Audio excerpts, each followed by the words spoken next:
Mon ou ma partenaire est distant, il ne veut pas communiquer, il s'éloigne de notre relation et il doute de notre relation. Qu'est-ce que ça veut dire et surtout comment faire pour retourner dans notre situation initiale? Bonjour à toi, j'espère que tu vas bien et bienvenue sur ma chaîne YouTube qui te parle d'amour et d'amour de soi. Je m'appelle Chloé Mercaer et je suis coach certifiée et j'accompagne les hommes et les femmes à s'épanouir dans leurs relations sentimentales en revalorisant l'estime personnelle. Pour recevoir toutes les prochaines vidéos de ma chaîne et surtout pour découvrir les centaines de vidéos que j'ai déjà faites sur le sujet de la communication dans le couple, de l'intelligence affective et de l'amour de soi, eh bien je t'invite à t'abonner à la chaîne YouTube en cliquant sur le bouton s'abonner et en activant la petite cloche pour recevoir toutes les prochaines vidéos. Pour te raconter un petit peu le contexte de cette vidéo, eh bien il y a quelques temps, j'ai eu le cas d'un homme qui est venu me voir pour me raconter exactement le sujet de cette vidéo-là. Une partenaire qui était distante, qui était devenue froide alors que leur rencontre avait été intense et leur relation avait été énormément fusionnelle durant des années, qui se mettait à douter de la relation, à ne plus vouloir communiquer et à être complètement sourde et j'allais dire et muette à toutes les preuves d'amour, à toutes les tentatives de reconnexion et de communication pourtant inconditionnelle et vraiment bienveillante de l'autre partenaire. Et il s'est avéré que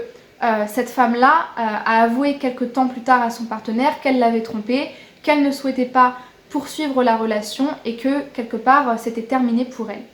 Donc on peut se demander, est-ce que quelque part cette distance, cette froideur, elle ne cache pas quelque chose? Est-ce qu'il faut que je me méfie de quelque chose? Est-ce que c'est forcément de la tromperie? En tout cas, je souhaitais te poser le contexte puisque ce revirement de situation-là, ce côté tout va bien dans le meilleur des mondes et puis à un moment donné, je me refroidis, je deviens complètement distante et je ne veux plus communiquer, je doute de la relation, ça peut être des symptômes de tromperie, comme ça peut être aussi des symptômes d'une femme ou d'un homme qui se retrouve perdu, confus, trouble, à cause d'une période de vie qui lui a posé question, à cause de quelque chose qui fait qu'il remet tout en question dans sa vie, ses différents domaines de vie, le sens qu'il a accordé à certaines relations. Et c'est pas nécessairement lié à de la tromperie, ça peut l'être, mais ça peut être tout simplement le fait que quelqu'un change, qu'on soit en période de transition et que pour une raison ou pour une autre, on remette nos choix de vie en question. Donc la première chose, c'est de ne pas s'alarmer pour rien non plus, si on n'a pas de preuves tangibles et quelque part d'éléments vraiment concrets qui nous permettent de douter de ça. Maintenant, ce que je voulais vraiment te dire et ce qui est très important dans ce cas de figure-là, c'est que la réaction qui est bonne que tu peux avoir dans ce cas de figure, c'est de vouloir communiquer. C'est de vouloir montrer ton amour, c'est de vouloir être présent pour ton partenaire, c'est de vouloir lui montrer que moi aussi j'ai envie de te soutenir dans cette épreuve-là, que tu n'es pas toute seule ou que tu n'es pas tout seul et que du coup, par ma présence, je vais donner des efforts, je vais soutenir, je vais être là alors que toi, t'es pas vraiment là dans la relation pour te montrer que je suis là et que tu peux me faire confiance et que j'ai tout à fait les épaules pour. Mais le problème dans ce genre de situation, c'est que quand on a un partenaire qui à plusieurs reprises nous dit que pour lui c'est pas le moment de communiquer, que justement le fait même de parler, le fait même d'être dans la relation, le fait même de montrer sa présence et ses efforts et son investissement, c'est ça qui nous trouble puisque nous on ressent pas cette envie d'aller vers l'autre et on ressent pas cette envie de renouer la relation, ça peut quelque part être beaucoup plus contre-productif qu'un partenaire pour qui ça va être très dur, mais qui va dire ok, moi tu sais ce que je ressens, tu sais que je suis là pour toi, tu sais que moi je suis prêt à discuter, à faire qu'on se répare ensemble et à avancer avec toi. Eh bien si tu ne veux pas parler pour le moment et que tu as besoin de ton espace, je le comprends et je suis prêt à mettre notre relation en doute et à mettre notre relation quelque part sur le qui-vive en doute et à la mettre en jeu parce que toi tu as besoin de ton temps et que tu as besoin de ton espace. Et donc pour que tout ça se fasse au mieux pour toi, je vais prendre mes distances et je vais te laisser du temps jusqu'à ce que toi tu reviennes.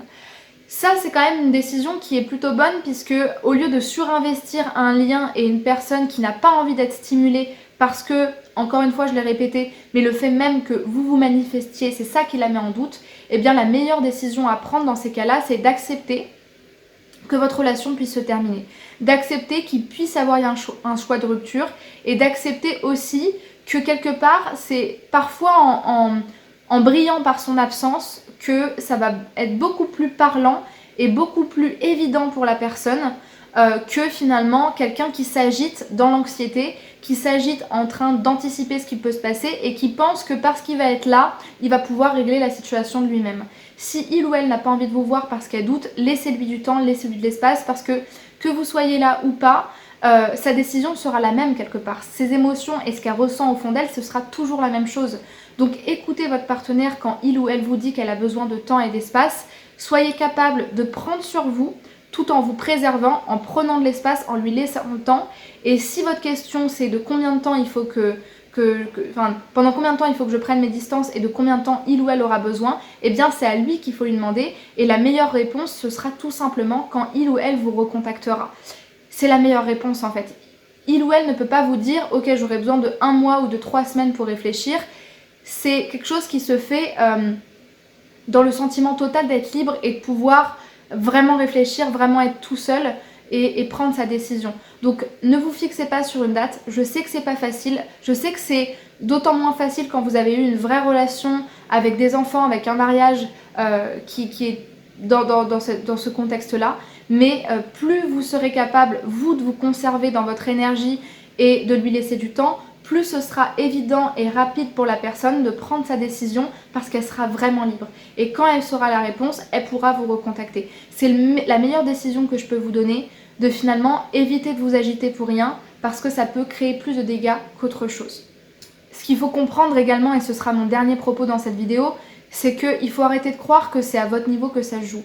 La plupart du temps, ça n'a rien à voir avec vous, mais tout à voir avec la transition de la personne, avec ce qu'elle est devenue, avec ce qu'elle a envie d'être. Et donc, c'est pas en faisant vous de votre côté, en mettant des choses en jeu, en parlant, en montrant votre amour parce qu'on le connaît déjà, que ça va changer. Parce que c'est pas vous qui êtes remis en question, mais c'est la personne elle-même. Et donc, c'est pas à vous de faire en sorte qu'elle puisse prendre une décision qui lui convienne. C'est vraiment à elle ou à lui de faire son cheminement intérieur. Et si jamais vous avez une décision finale qui est une rupture ou vous sentez que ça va être comme ça, eh bien il va falloir pareil accepter ce deuil là parce que encore une fois c'est pas de votre décision dont il est question, c'est de la sienne et donc du coup quelque part ça la regarde elle, c'est son choix. Et plutôt que de se dire j'ai été trompée, j'ai été trahie, tout ça c'était faux, bien sûr il y aura une phase de deuil, mais c'est important aussi de savoir chercher le bénéfice secondaire derrière un événement et donc quelque part de savoir dans cet événement-là qui m'arrive et qui me tombe dessus alors que j'ai rien demandé, qu'est-ce que ça m'apprend sur moi, qu'est-ce que ça m'apprend sur l'autre, qu'est-ce que moi j'ai envie d'y voir dedans et quelle autre situation ça peut m'amener qui soit positive pour moi dans mon évolution et dans mon chemin à moi personnel. J'espère que cette vidéo elle vous aura plu. Si ça a été le cas, laissez-moi un pouce bleu pour m'encourager dans ce travail-là. Si vous avez des questions, vous pouvez me les laisser en commentaire de la vidéo. Et si vous souhaitez être coaché par moi et donc pour peut-être mieux vivre cette période de transition qui peut être votre cas, hein, ce deuil amoureux, ou de mieux vivre cette période de transition dans votre relation, mieux communiquer avec l'autre, ou tout simplement savoir ce qui bloque dans vos rencontres amoureuses, eh bien vous pouvez réserver votre bilan sentimental offert. C'est un appel d'une 15aine de minutes qui me permet de comprendre quels sont vos points de blocage, quels sont vos besoins d'accompagnement et surtout de pouvoir valider que je suis bien la personne compétente pour vous accompagner dans cette problématique-là. Pour réserver cet appel-là, vous avez un lien en description de ma vidéo qui vous permet d'y accéder facilement et gratuitement. Et enfin, si vous souhaitez recevoir toutes les prochaines vidéos de coaching sentimental, eh bien, je vous invite à vous abonner à la chaîne YouTube en cliquant sur le bouton s'abonner et en activant la cloche pour recevoir toutes les prochaines vidéos. Si vous souhaitez également me rejoindre sur les réseaux sociaux pour pouvoir m'envoyer des messages privés ou tout simplement bénéficier du contenu que je produis régulièrement sur ces plateformes, eh bien vous avez dans la barre de description la liste de chacun de mes réseaux sociaux donc que j'ai, Instagram, TikTok, Facebook, LinkedIn et encore d'autres. Et vous trouverez tout ça en barre de description. Merci beaucoup pour votre attention, pour votre intérêt et j'espère vraiment que cette vidéo vous aura soutenu, qu'elle vous aura fait du bien et qu'elle vous aura permis de vous recentrer aussi dans ce que vous vivez actuellement. Merci beaucoup, à très vite pour une prochaine vidéo de coaching sentimental.